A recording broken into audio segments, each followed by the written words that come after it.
Em primeiro lugar, um bom dia a todos que estão aqui conosco e que nos assistem remotamente. Quero, de forma muito especial, saudar o presidente Gadelha, o professor Odir, que foram importantes coordenadores deste evento. Estender uma saudação também ao professor Riso e a ele também pedir a ele que estenda ao professor Sérgio Rezende e ao Anderson, que é o nosso secretário executivo da quinta conferência, a minha amiga secretária Simone e a Etelvais, que está aqui também. Queria saudá-las, sobretudo pelo importante trabalho que a Simone, com toda a equipe, está fazendo, né, Simone, junto à secretaria, né? E saudar o Henrique Miguel por toda a história, a trajetória, e tenho certeza, né, Miguel, que hoje importantes considerações sairão daqui, você vai levar, enfim, para o nosso ministério, como sempre tem feito, e acho que isso é fundamental. E também não deixar de saudar o Regis, nossa presidência da SB Micro, né, e o professor Jacobs, que nos dá a alegria de estar mais uma vez aqui no Rio Grande do Sul. Lima e outros. Então eu estendo a todos os amigos e começo aqui as minhas considerações, né? É bem isto que já foi referido aqui, acho que pelo professor Gadelha, né? O cenário dos semicondutores mundial se alterou significativamente nos últimos anos, né? Naquela primeira coluna ali, 2021, era na ordem aí de 600 bi, né? Há uma projeção para 2030 de 1 tri, e já tem gente que diz que será 1 tri e quase 2. Né? Mas enfim, vamos trabalhar aí com e-mail, quem sabe. É um setor que está muito bem dividido ali, 1/3 computação e armazenamento de dados, outro setor comunicações e o outro setor, enfim, a indústria, EGOV, e basicamente 1/3. Né? Isso aqui é um pequeno registrozinho para dizer que o consumo de circuitos integrados no Brasil ele é da ordem de grandeza da Rússia, do Canadá, da França, da China, da Itália. Está bem no meião ali, está meio obnubilado essa projeção aí. Tá? Está bem no meio ali. Mas para dar a dimensão do quanto a gente, né,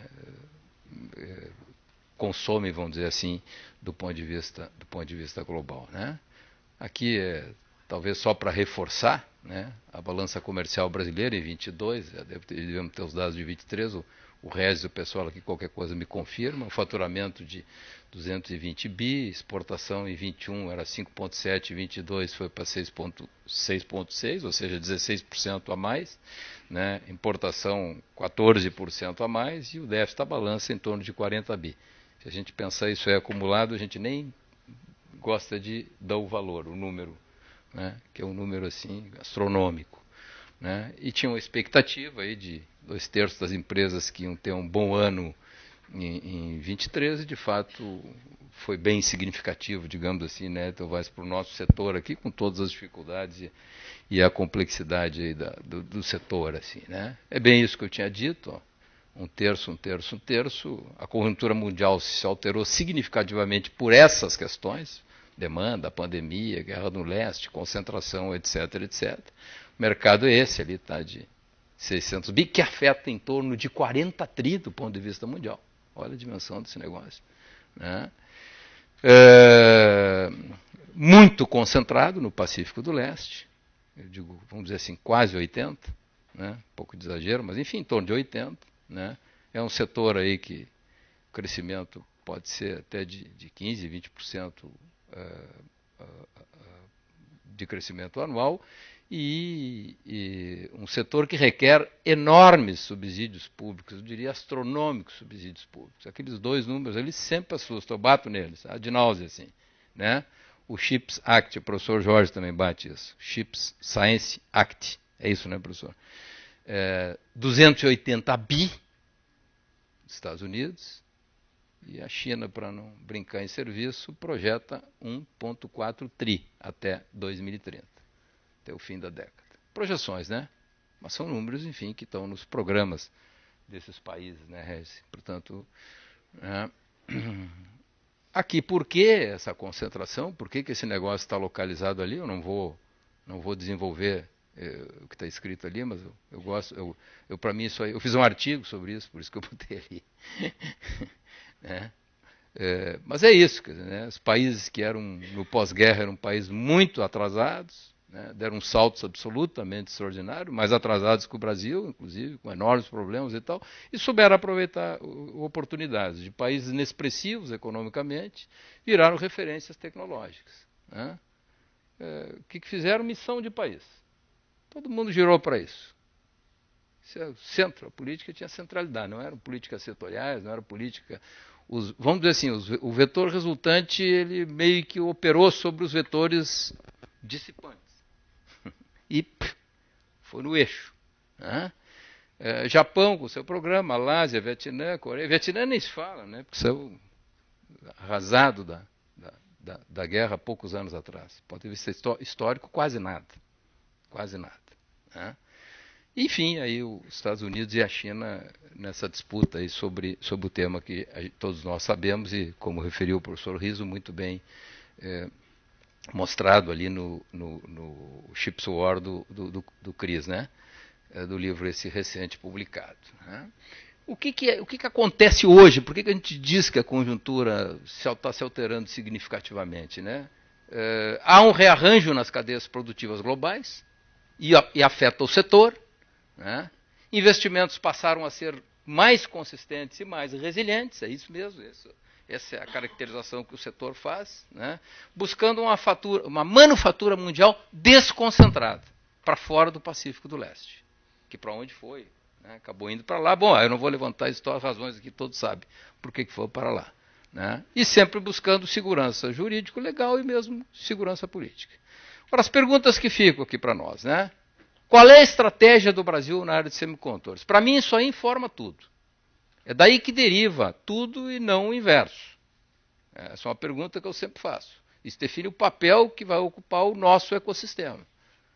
Resumidamente, ali, 8 empresas de design, 20 de encapsulamento, a Unitec e a Ceitec. A Unitec nas condições em que ela está e a Ceitec retomando agora.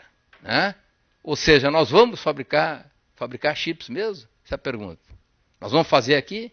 Ou seja, nós vamos fazer front-end? Essa é a pergunta. Agora, eu entendo que a política tem que ser uma política para o ecossistema, para o conjunto. Design house, back-end e front-end. Né? Mas tem que ter uma política nacional. É isso que vai determinar, inclusive, que a gente não fique correndo para Brasília com uma pastinha embaixo do braço, buscando dinheiro para apoiar alguma coisa aqui, outra coisa lá. Né? Como é um pouco a regra das coisas. Sem uma política que oriente, não tem como resolver o problema das partes. Né? Olhando de forma rápida, fazendo o resumo, aí qualquer coisa o Henrique me corrige, mas acho que é isso, né? Como estão os semicondutores na neoindustrialização, na nova política industrial, que a gente percebeu ali, né? O novo Badis tem uma projeção de 2,8 bi, com esta inflexão, já dito, afirmado, reafirmado. O texto do Wallace e do Gordon, acho que foi na Folha, ou no Estadão, ou no Globo, há poucos dias atrás, reforçam isto, né? O professor Wallace e o Dr. Gordon. Né? A nova política industrial prevê 180 milhões de chamadas públicas, né? Para os semicondutores, voltados a empresas e instituições, enfim, de P&D, nas três etapas. Evidentemente que isso é pouco recurso, mas, enfim, é o que, neste momento... Né? E para front-end, o que a gente tem? Tem para investimento 22 bi na LOA de 2024, o professor Gadelha sabe bem disso. Tem um pedido de suplementação, provavelmente a estratégia de um PLN que vai buscar os recursos necessários. Eu mesmo já 2 ou 3 vezes a pedido do professor Gadelha, já reforcei no que podia na Casa Civil, na MEDIC, enfim, Ciência e Tecnologia, acerca desse tema e tal, mais esses editais que podem ser combinados, vamos dizer assim, com a questão do PADIS, né? Acho que foi essa fala, acho que foi ouvido o Miguel mesmo, que né, Miguel? Disse que poderia ser combinado isso aí, acho que foi uma entrevista que tu fizeste recentemente, né? Agora, o que eu acho que é estratégico, do meu ponto de vista? A gente tem os principais instrumentos de planejamento e efetivação das reais e necessárias políticas públicas. O que é? O PPA, LDO, PILOA, que depois vira LOA, e o PAC. É aqui que tem que estar gravados os recursos para uma estratégia de país no tempo. Se não tiver aí, é muita discussão, muito debate, muita boas intenções, etc, etc, mas só se materializa se estiver ali. Se não estiver ali, é um debate, a gente continua a debater, né? Portanto, eu reforço, destaco nesta lâmina este último item. É estratégico gravar recursos nesses principais instrumentos de planejamento e efetivação, de aplicação, e que dão consumo aquilo que a gente chama de políticas públicas. Senão, né? Agora, vem uma perguntinha aqui, ó. Tem mercado para isso? E me refiro agora ao front-end? Rapidinho, assim, muito rapidinho, tá? Essa lâmina aqui. Aquela partinha vermelha lá mostra que de 12 a 2025 praticamente foi estável. Lá, está marcado, foi estável. Vamos dizer assim, um mercado para semicondutores na área de 250, 300 até em torno de 100 nanômetros. Claro que ele vai diminuindo à medida que vai entrando, né? Está subindo aquela parte de baixo ali, né? Mas ele é um mercado estável, né? A CEITEC não está muito longe de uns 250, 300 nanômetros. Vai ter que, evidentemente, fazer um upgrade para isso, né? Aqui um dado muito importante, às vezes não se dá conta. Mercados em função do segmento da tecnologia. A TSMC, que tinha um faturamento de 56 bi, tem em torno de mais de 10% do mercado dela entre 130 e 180 nanômetros. A TSMC. Em torno de 200 nanômetros. A TSMC mantém um pé no mercado. A Samsung Foundry também, tudo um percentual de 10 a 15%. Né? A UMC também, aquela outra lá de Taiwan, a Global Foundry também, e a SMIC chinesa também.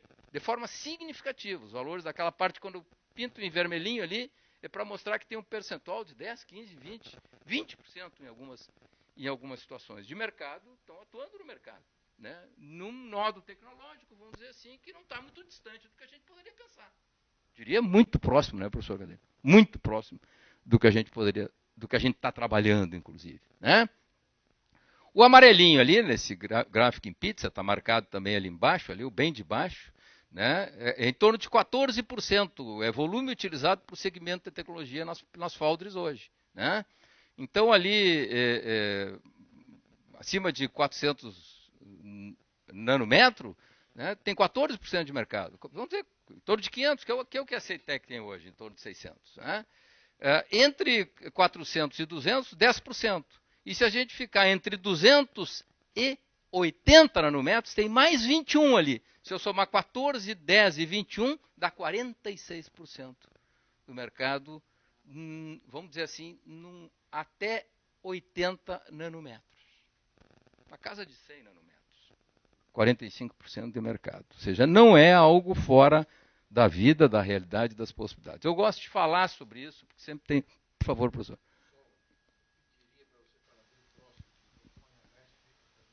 Tá, eu estou falando distante, achava que era melhor. Tá legal. Da gravação. Tá legal. Eu estava falando... perfeito. Eu estava falando... Tá tudo ok aqui? Tá. Eu estava falando distante, porque imaginei que era distante que se falava.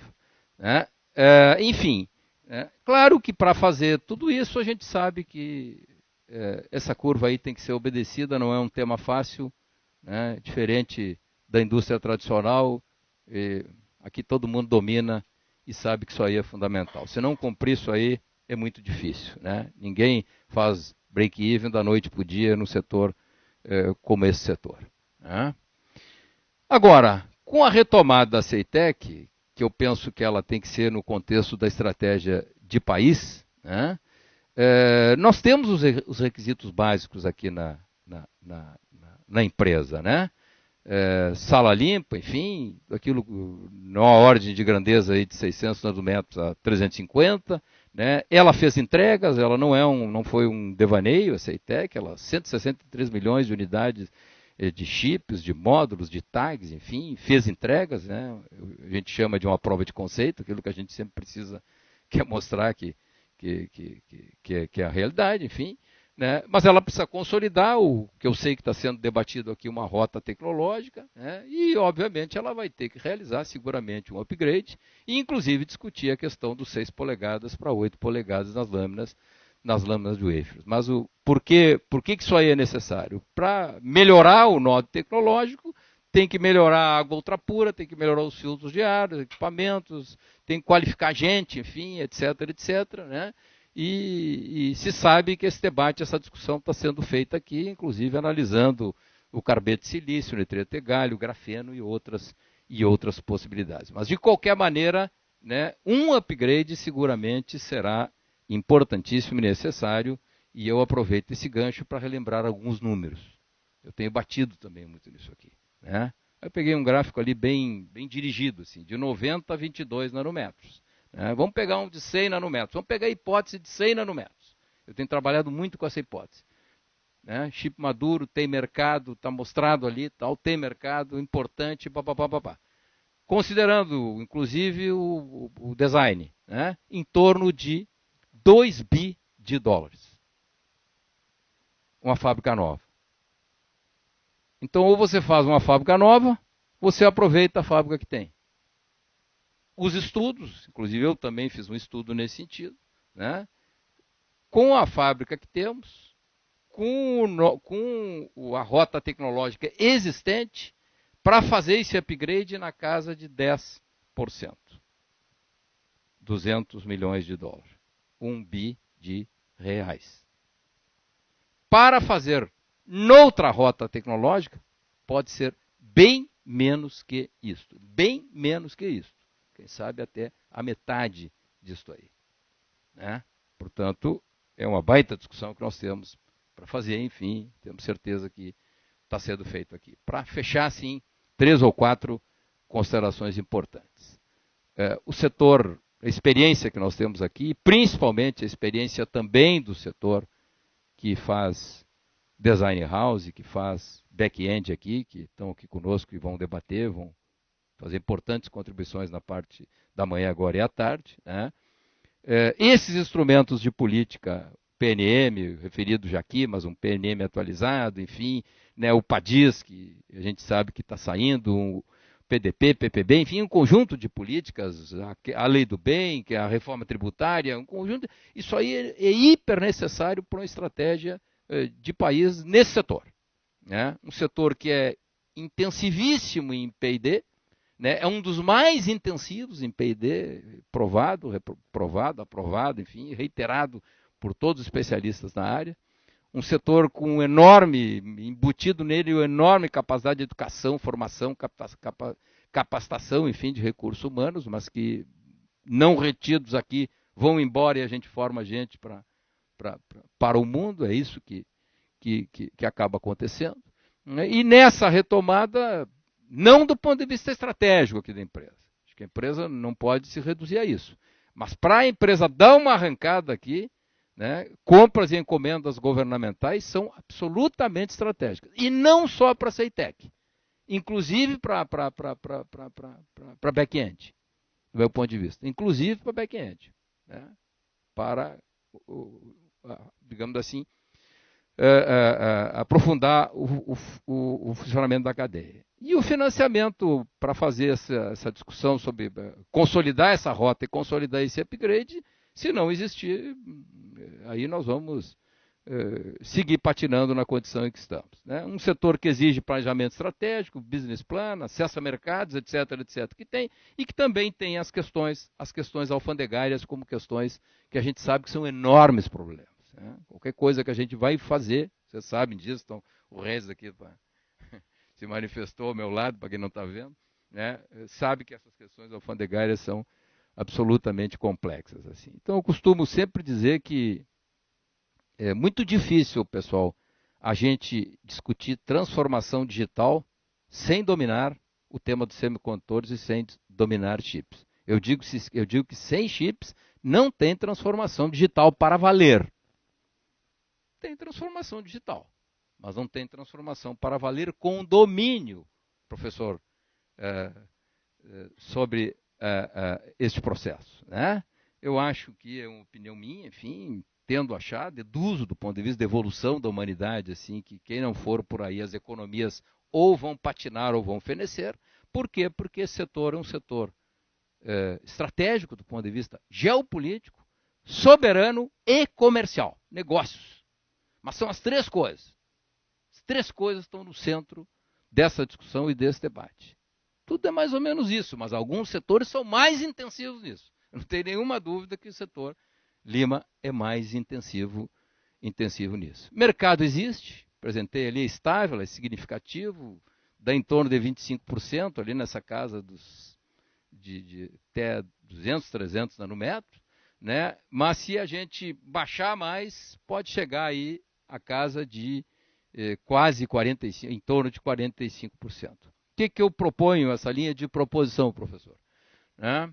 Fazer um estudo rigoroso de mercado, que não existe no Brasil, estudo rigoroso de mercado, para investir com evidências e critérios, e parar com aquela tese, eu acho isso, eu acho aquilo, evidências e critérios, professor Lodiano. Né? Fazer um estudo rigoroso de mercado. Eu sei que o governo tem capacidade, junto com o setor, de fazer isso. O MEDIC, o MCTI, o Ministério das Relações Internacionais tem, eles já me disseram, inclusive, já os consultei informalmente acerca disso, em conversas assim e tal. Né?